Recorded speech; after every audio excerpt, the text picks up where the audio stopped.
کہ کئی لوگ یہ پنڈوں کے اندر اپنے ڈیروں پر بیٹھے ہوتے ہیں اور کئی لوگ بیٹھے ہوتے ہیں ایسے کر دیں ایسے کر کے نا اس طرح دیکھ رہے میری طرف یا اس طرح اپنے سامنے کو نا بلیڈ کے اس طرح بیٹھ جاتی. یہ کرنا بھی میرے آقا کی سنت ہے. میرا آقا اسلام اپنی کملی کے ساتھ اس طرح اپنے کو مانگ لیتے اور سر اقدس نیچے کر لیتے. یہ بھی سنت ہے. اور اپنے دونوں ان گھٹنوں کو سمیٹ کر پھر اپنے اس طرح جیسا بندہ ویسے بیٹھ جاتا ہے ایسے کر کے اپنے سر کو نیچے کر کے بیٹھنا یہ بھی میرا آقا کی سنت ہے.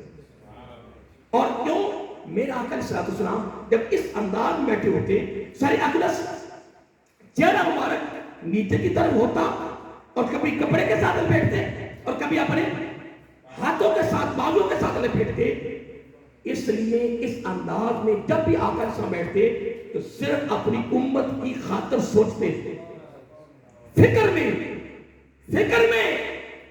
اور میں آپ کو ایک بات بتاتا جاؤں آقا علیہ السلام کی پوری زندگی کی سب سے بڑی منشا سب سے بڑی خواہش سب سے بڑی طلب سب سے بڑی آرزو ایک ہی تھی. کیا؟ ساری انسانیت کلمہ پڑھ کر سارے جنت میں چلے گئے. یہ میرا آقا کی منشا تھی. جس طرح میں نے آپ کو بتایا تھا نا آپ کو یاد ہوگا کہ ایک دن آقا علیہ السلام اکثر فرماتے کہ اے میرے امتیوں جب بھی جنت مانگو تو 8ویں مانگو. میں بیان کیا ہوگا آپ کو یاد ہوگا کہ جب بھی جنت مانگو تو بولیے. تو ایک دن صحابہ کا عرض کر دیا یا رسول اللہ صلی اللہ علیہ وسلم سر ایک عرض ہے کہ آپ جب بھی فرماتے ہو جنت کے بارے میں تو 8ویں جنت کو کم کرتے ہو تو اس میں راز کیا ہے. تو دوستو جملہ چھوٹا سا ہے پر سمندر بہہ گیا. تشریح کرنے کی کوئی ضرورت نہیں ہے. آقا علیہ السلام نے بڑے پیار میں بڑی محبت میں بڑے پیارے انداز میں ایک جملہ بولا. فرمایا 8ویں جنت کا میں حکم اس لیے کرتا ہوں کہ جب بھی جنت مانگو تو 8ویں جنت مانگو. میں پتا کیوں کہتا ہوں ارے آقا یہی تو پوچھ رہے ہیں. آقا علیہ السلام نے ایک خاص جملہ فرمایا مختصر سمندر بہا دیا. فرمایا امتیوں اے میرے صحابہ 8ویں جنت میں نے ہونا ہے. اللہ 8ویں جنت میں وہ کبھی بیٹا کام میں آتا ہو نا تو ماں پتا کیا کہتی ہے بیٹے جب تک تو آتا نہیں نا مجھے نیند نہیں آتی. تو پتر ماں میں آؤں گا سیدھا مان پوچھے بھی نہ تو کیا لگا. ماں دروازے تک رہی ہے ماں دروازہ دیکھ رہی ہے ماں کو بیٹے کے ملاقات کے بغیر نیند نہیں آ رہی اور تو آیا ماں کو سلام دے کے سیدھا چلا گیا. خدا کی عزت کی قسم حدیث کے لفظ ہیں کوئی غلاف کعبہ کو پکڑ کر رو رو کر اس کے پانی کے آنسو ختم ہو جائے پھر خون شروع ہو جائے پھر خون بھی ختم ہو جائے پانی بھی خون بھی حتیٰ کہ لکڑی کی طرح وہ روتا روتا سوکھ جائے. اگر والد راضی نہیں تو زبان نبوت سے الفاظ نکلے جو حدیث میں موجود ہیں. اللہ تعالیٰ نے وَلَا يَنْظُرُ اللَّهُ اللہ تعالیٰ اس کی طرف دیکھتا بھی نہیں. ہائے دیکھتا بھی نہیں. اب میں ایک نقطہ پیش کرنا چاہتا ہوں آپ کے لیے. یہ کتنی بات کر رہا ہوں میں ایک بڑی بات کرنے لگا ہوں. دیکھیں ایک ہے ماں ایک ہے باپ. تھوڑا میں رخ بدلا میں ساتھ ملانا چاہتا ہوں ماں اور باپ. مثلا بیٹا نفل پڑھ رہا ہے نفلی نماز تو ماں نے بلایا تو حکم یہ ہے کہ وہ نفل توڑ دے نماز کو توڑ دے اور اپنی ماں کی بات کو سنے. میری ترتیب آپ نے تھوڑی نظر رکھنی ہے توجہ رکھ لو. اگر بیٹا نماز پڑھ رہا ہے نفلی نماز تو ماں نے اس کو بلایا حکم یہ ہے کہ بیٹا فوراً نماز کو توڑے اور اپنی والدہ کی بات کو توجہ سے سنے. اگر بیٹا نماز پڑھ رہا ہے تو باپ نے بلایا نماز نہ توڑے.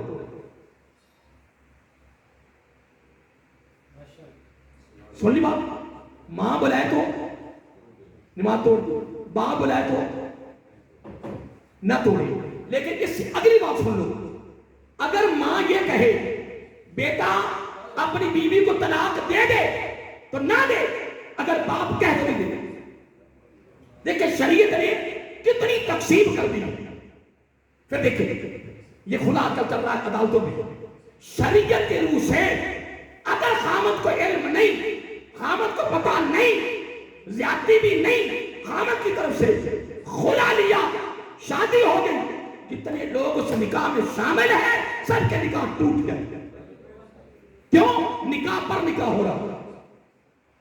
طلاق کا حق مرد کے ہاتھ میں، عورت کے ہاتھ میں نہیں ہے۔ لا یخلو فعل الحکیم عن حکمت، خدا کی قسم رب نے جہاں کمال کر دیا، میرے آقا نے بھی کمال کر دیا۔ مرد کے پاس طاقت ہے، قوت ہے، ہمت ہے، تحمل ہے، یہ جلدی طلاق دیتا نہیں ہے۔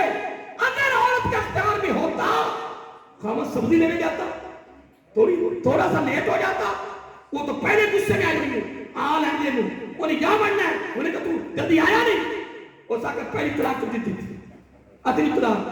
خدا کی قسم میں کہہ رہا ہوں، قسم اٹھا کر گھر گھر طلاقوں کی لینے لگ جانی تھی۔ میں قربان جو مولا تیری اور تیرے محبوب کی شریعت پر، شریعت محمدی پر، دین اسلام پر قربان جاؤں کہ عورت کو اختیار طلاق کا نہیں، اگر طلاق کا اختیار ہے تو مرد کے پاس ہے، تو پھر ادھر بھی آ جاؤ۔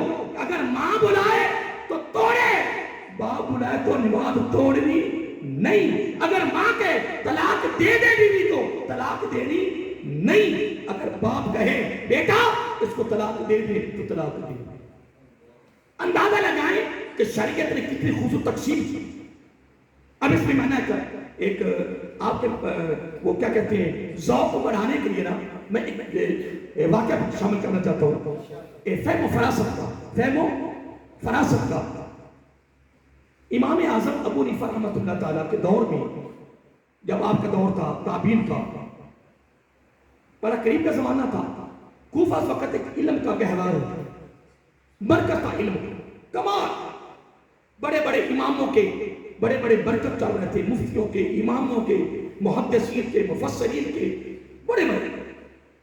لیکن خدا کی قسم جو مسئلہ ہر ایک مفتی کے پاس اڑ جاتا، وہ امام اعظم ابو حنیفہ رحمۃ کی بارگاہ میں ہاتھ میں جاتا۔ میں آپ کے ذوق کے لیے جو کہ طلاق کا مسئلہ چل گیا، والدہ کے عدم کی بات ہوئی، تو میں کہتا ہوں ایک ذوق کی بات کرتا جاؤں۔ ایک شخص آیا، اس نے اپنی بیوی سے کہا، اپنی بیوی سے فرمایا کہ اگر ہنڈیا، یہ جس ہم سالن پکاتے ہیں، اگر ہنڈیا کو تجھے میں نے چاٹتے دیکھ لیا، کیا چاٹتے دیکھ لیا، تو اس وقت تجھے طلاق، ایسی طلاق فرق ہو جاتی، ایک طلاق، دوسری طلاق، تیسری طلاق، ادھی طلاق، رجی طلاق، وہ علیحدہ مسئلے ہیں۔ اگر تجھے میں موبائل کا سے ہاتھ لگاتے دیکھ لیا تجھے طلاق، اس کا ہاتھ لگا نہیں، مرد نے دیکھا نہیں، طلاق ہوئی۔ جب مرد نے کہہ دیا، سال 2 سال 6 سال گزر گئے، کوئی پتہ نہیں چلا، بات بھول گئے، ایک دن مرد گھر آیا، جب گھر آیا تو وہ ہنڈیا چاٹ لی، کیا جب وہ ہنڈیا چاٹ لی، اسے فوراً خیال آیا، او میں تو یہ کہا تھا کہ اگر تجھے ہنڈیا چاٹتی دیکھ لی تجھے طلاق، یہ طلاق ہو گئی۔ بڑا پریشان ہو گیا، ساتھیوں سے بات کی، اہل محلہ سے بات کی، کرتے کرتے نا پورے کوفے میں پھرے۔ حضرت صاحب بات ہے کہ جب تک تم بات کی نوعیت کو نہیں دیکھو گے، اس میں تم تدبر نہیں کرو گے، غور و فکر نہیں کرو گے، تو تمہارا محکمہ ہے۔ اب اپنے محکمے کو دیکھیں، جب تم ریسرچ کرتے ہو، جب تم غور و فکر کرتے ہو، اس کے بغیر کبھی بھی کامیابی نہیں آ سکتی۔ اور اللہ تعالیٰ کو حکم بھی یہی ہے کہ تدبر کرو، غور و فکر کرو، اس سے تجربہ بڑھتا ہے، ریسرچ ہوتی ہے، ابھی بڑھتا۔ میں بات کر رہا تھا کہ جس مفتی کے پاس جب امام صاحب مسئلہ جاتا، وہ کہتا طلاق، کیا کہتا طلاق، کیا کہتا طلاق۔ پورے کوفے میں ہر ایک نے کہا یہ طلاق ہے، یہ کیا ہے طلاق۔ لیکن قربان جائیں، امام صاحب کے پاس جب آئے تو انہوں نے کثیر تعداد میں لوگ جمع تھے، تو جب امام صاحب کے پاس ہے نا، کہہ لگے امام صاحب بات اس طرح ہے کہ اس نے اپنی بیوی سے یہ کہا ہے تو یہ کام ہو گیا ہے۔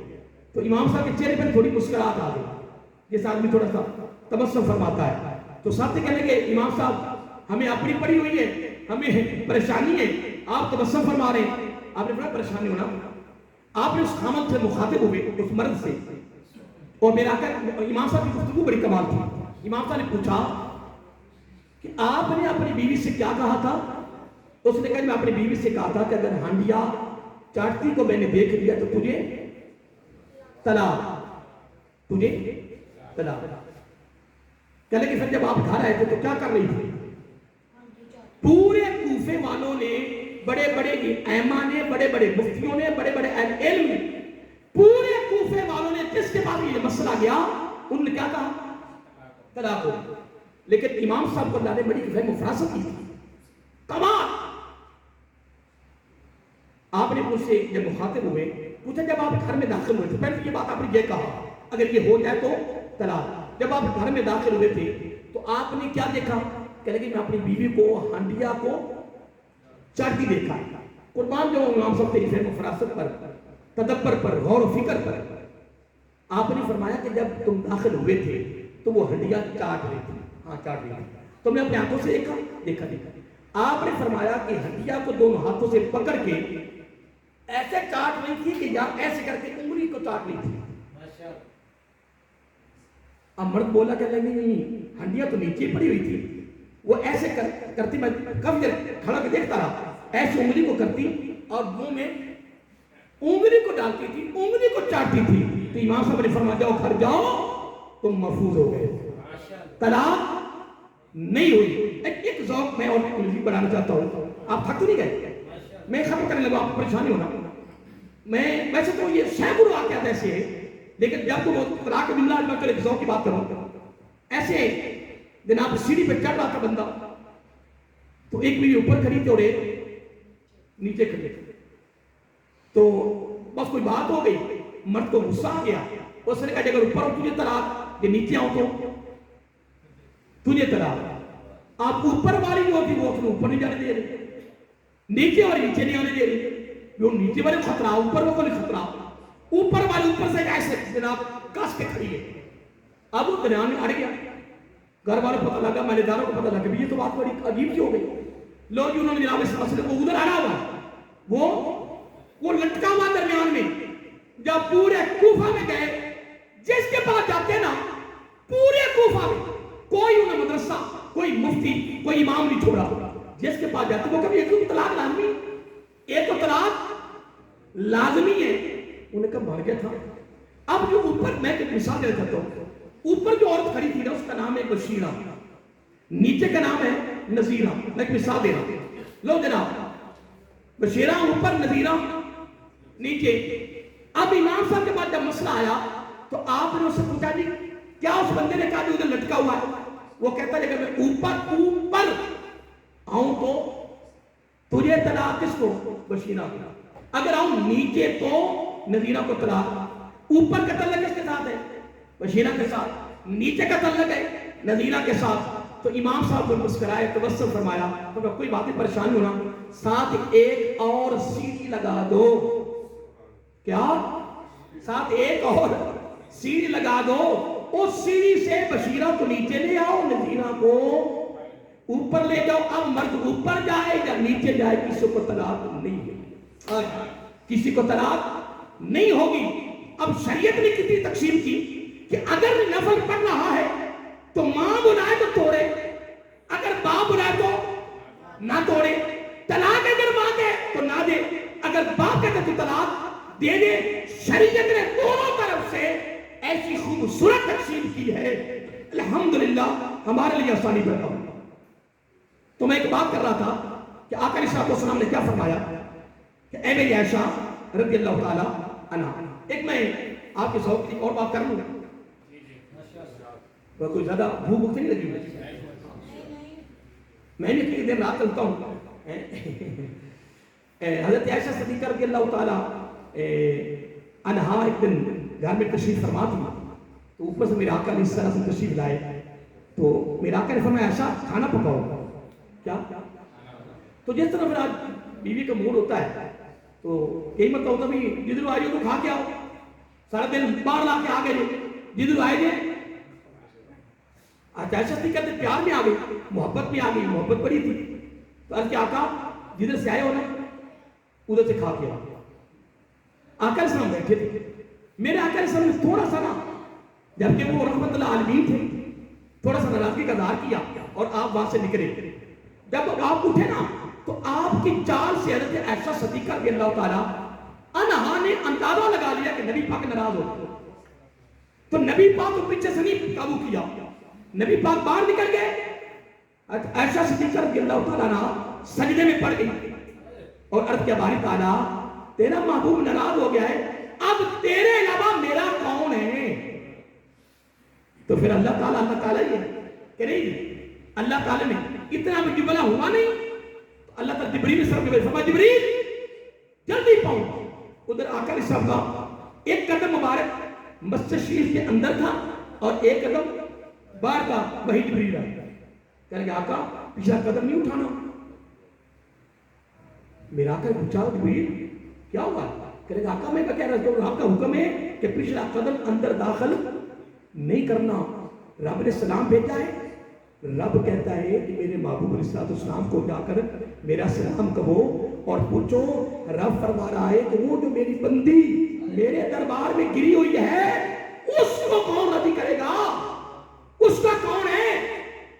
میرے محبوب علیہ السلام کو کہ انہی قدموں سے, وہ جس طرح ہم کہتے ہیں نا انہی قدموں سے واپس آ جاؤ, کہتے ہیں نا انہی قدموں سے, انہی قدموں پر واپس آ جاؤ. رب نے فرمایا محبوب کو فرماؤ جا کر میری طرف حکم کرو انہی قدموں پر واپس گھر لوٹو. لوگ سرکار واپس آ گئے اور آ کے بیٹھ گئے. آ کے یہ صلح ہو رہی, یہ رب صلح کروا رہا ہے. اپنی بندی کی بات, مناجات, دعا کو, التجا کو سنا, محبوب علیہ السلام کو واپس بھیجا. سرکار آ کے بیٹھ گئے, سرکار آ کے بلایا نہیں. عائشہ صدیقہ خود اٹھی اور آپ کے قدموں پہ گر گئی اور عرض کیا آقا میں نے تمہیں سے محبت میں بات کی تھی, آپ اتنی جلدی ناراض ہو گئے. آپ اگر ناراض ہو جاتے تو میرا آپ کے علاوہ کون تھا؟ قربان جائے. اب اتنی بات ہوئی, اللہ تعالیٰ نے جبریل علیہ السلام کو ایک تھال حلوے کا بھر کے جنت سے آپ کی بارگاہ پیش کر دیا. اور آج کے بعد حلوہ شریف جب بھی کھانا ہو تو سنت سمجھ کے کھانا, کیونکہ یہ درسوں کا یہی تو فائدہ ہے کہ جو ہمیں ہیرے مل رہے ہیں. حلوہ شریف پکوا کے کھانا یہ میرے آقا کی سنت ہے. دیکھیں جب بھی تو بندوں کی آپس میں صلح ہوتی ہے, کبھی نمکین چیز کھائیے.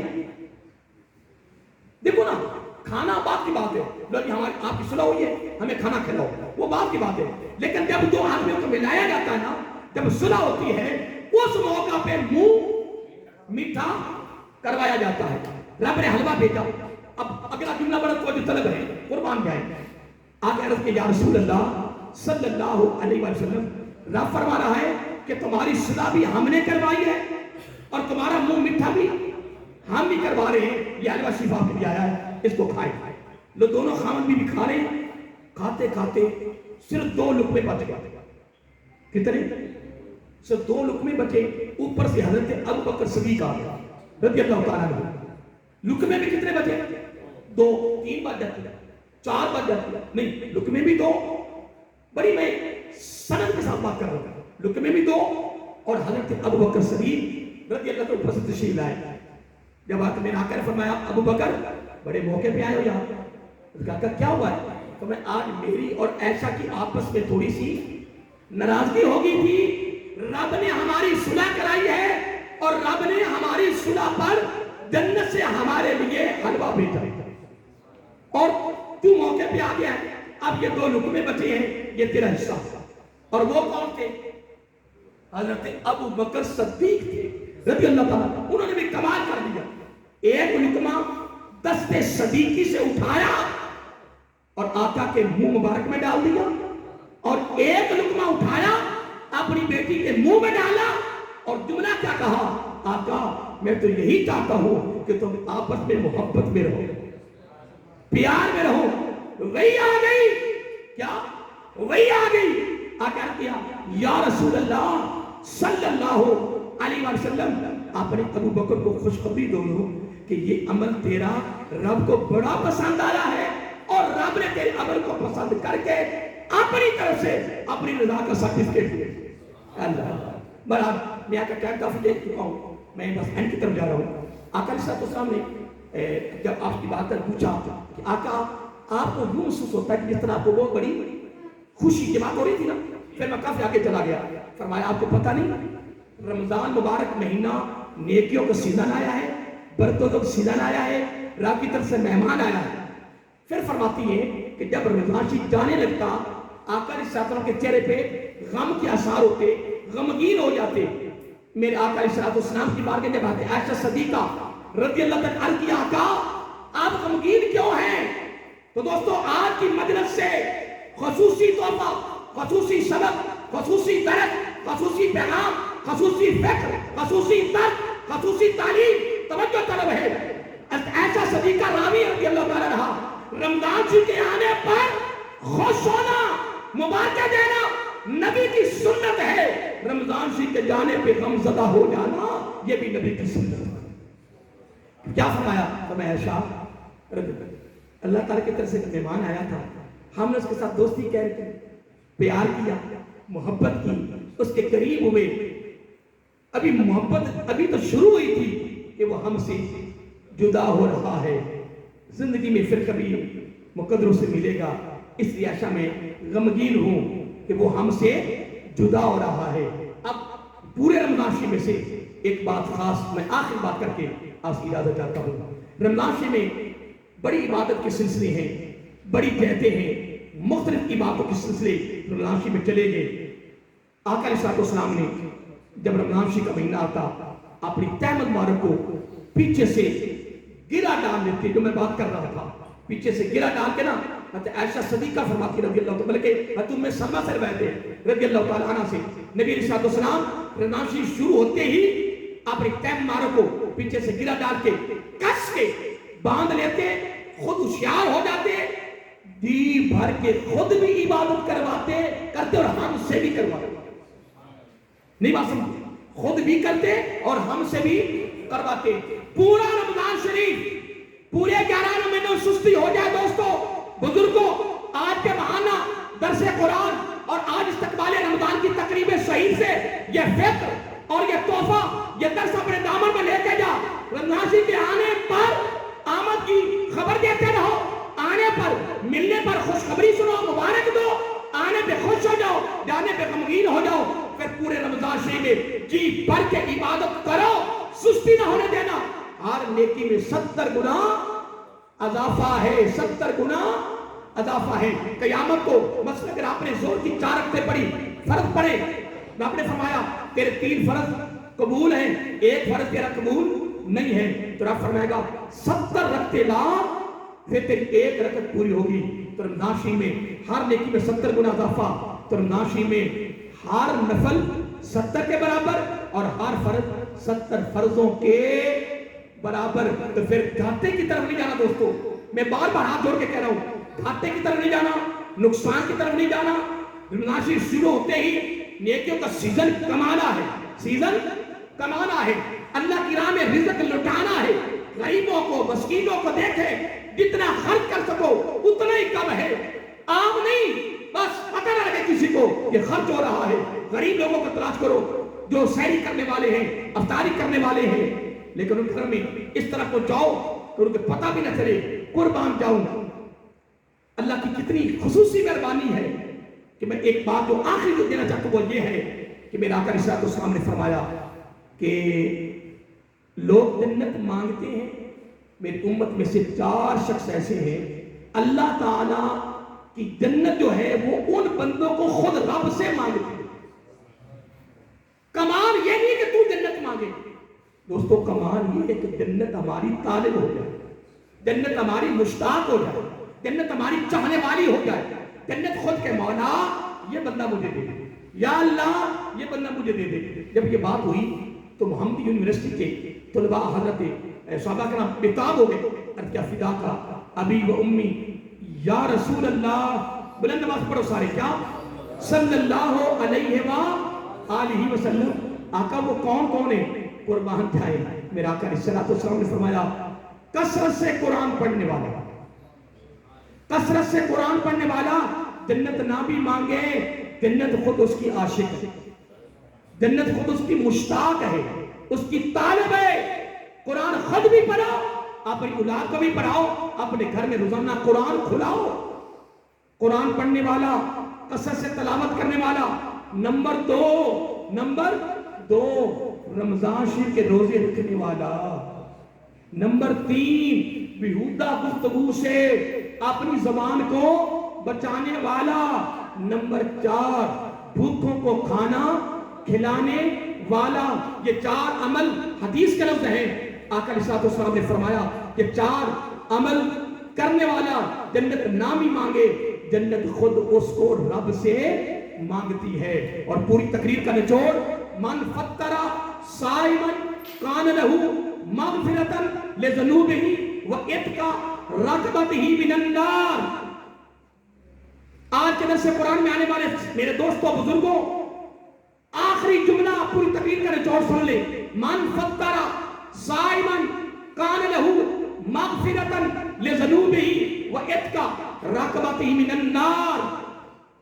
آقا علیہ السلام نے فرمایا جو رمضان مبارک میں افطاری کرواتا ہے، کیا رزق بھی حلال ہو، نبی کی ادا ہو، رب کی رضا ہو، پھر کھجور کیوں نہ ہو، گھونٹ لسی کا کیوں نہ ہو، گھونٹ پانی کا کیوں نہ ہو، گھونٹ دودھ کیوں نہ ہو، ضروری نہیں کہ ہزاروں کا افطاری کرواؤ، سینکڑوں کرو، نہیں، اگر ایک کھجور بھی تیرے پاس ہے نا تو تو نے کسی کی یار میرے پاس بہت زیادہ فرصت نہیں ہے، یہ ایک کھجور دے دے گا، اسے تو نے افطاری کرنی ہے، یہ ایک گھونٹ لسی کا ہے، یہ گھونٹ پانی، یہ حدیثیں ساری اسے تو افطاری کر۔ میرے آقا نے فرمایا من فطر، افطاری کروانا معمولی کام نہیں ہے، من فطر صائما، جس نے رمضان سے میں افطاری کروائی، روزہ کھلایا، اس کو 2 ڈگریاں، 2 سرٹیفکیٹ، 2 عہدے، 2 گریڈ، 2 پروٹوکول، 2 پروانے رب کی طرف سے ملتے ہیں۔ اور کیا فرمایا اللہ مغفرۃ لذنوبہ، ادھر افطاری ہو رہی ہوتی ہے، ادھر افطاری کروانے والے کے ماضی کے سارے گناہ معاف ہوتے ہیں۔ آئے اللہ